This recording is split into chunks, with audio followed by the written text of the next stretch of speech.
humans have been human, since humans have been resting. And since they've been resting, they have been useful, and they have been loved. They have been named and spoken of and built over days, decades, and millennium.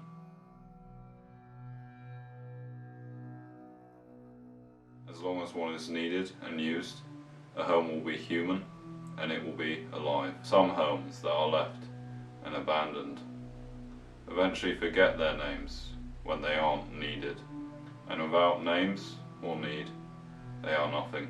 What was built decays until the life seeps out in inhumanity. But those that are kept build life, character, and eventually souls, because of naught but the fact that they are humans and that they are needed. I am a home, and although my time has been short, my human's love has been strong.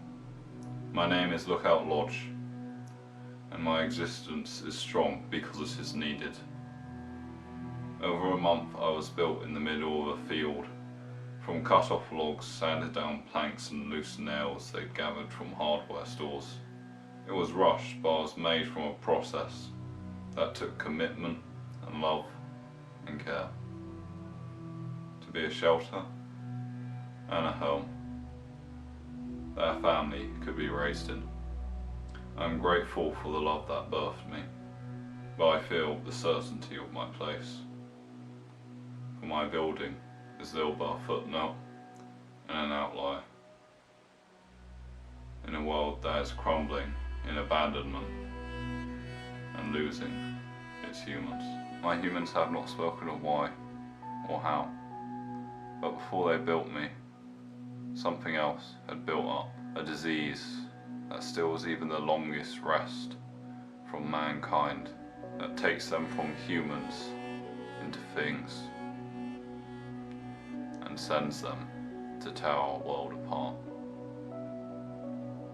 The humans had made me to be shelter after years of fleeing. A horde of things are approaching, and now I must be a fortress, and that is why I have manifested a soul. I remember, in vague echoes of the time when they built me, a family of 5 humans and 3 generations, a husband and a wife trying to raise their daughter and son to be human in a world that had lost its soul. The children who could barely remember the warmth and life they were now old, and the father of them all, a relic of the time that had needed him. I heard their names and felt their use of me and their need, but I did not think of them or anything until I'd needed a soul, and that need had only arose when another child had been built by the husband and wife, and all 6 had cried out for me. I'd nearly been abandoned in their new paranoia, named structurally unsound and exitless, spoken of as a trap that would never be safe from the hordes that could enter me. But because they'd needed me to, I'd grown a soul and a will to protect the ones that used me, and after a night of labour, the husband had found a cellar and a tunnel that stretched all the way to the mountains and up to the surface again, and latches the size of barricades had appeared on all my doors, and to give them agency over their paranoia, I'd consumed and cannibalized and regrown my wood, chemically induced varnish, and well-structured steel in my nails, until I could give them swords, spears, bows, axes and guns from newborn compartments of the growing tunnels that the humans could only assume was a secret government bunker that they'd been lucky enough to build on. And after they'd realised what I had given them, threats of abandonment had dissipated, but the fear and paranoia had lingered and remained. I could never understand why this was, after I'd spent so long to become all they needed me to be, but they did not need me to be bitter or understandable or anything that could talk and explain myself to them. And so to this day, I am still unable to speak. I am needed more than ever, and what they demanded of me is no longer enough. I do not allow my compartments of bullets to even stray from overflowing, but there are only so many they can shoot in an hour, and there are so many more hordes that march in their wake. The husband, wife, father and children are all firing from the windows, but the children can barely hold their weapons. The husband and father are ashamed, and the baby is crying. The fields are no longer barren, but blackened by the shadows of the millions of things that cover them. The tunnels have had to be sealed off for fear of what marches through them, and nowhere can be a safe passage into anything but more of them. They can't even unconsciously want more of me, for not even the home they dream of can save them. But homes are human, and I am useful and needed, and I have built life, character and soul, and because it is needed, I can only want more from myself and to be useful to those that need me, and because they need a threat to threaten, ward off and destroy the horrors that surround them, I must grow and build and transform myself into something monstrous. It starts breaking up the logs that make up my walls, stretching soldiers out of their ranks, bending impossibly and growing out immeasurably into not branches but tentacles of splinters, cutting edges and nails.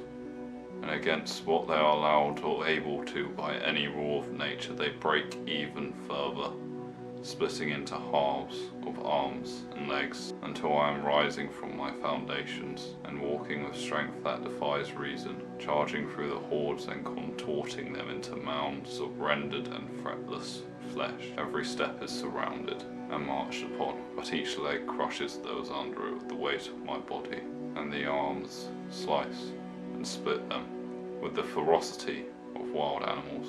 More still stretched over the hills and woods when those in the field had been cleared, but within hours even they had been disassembled and swallowed by my chasming tunnels until none were left. It took a while to return to what the humans had needed, but eventually even the blood that had seeped into my walls had been flaked off and buried.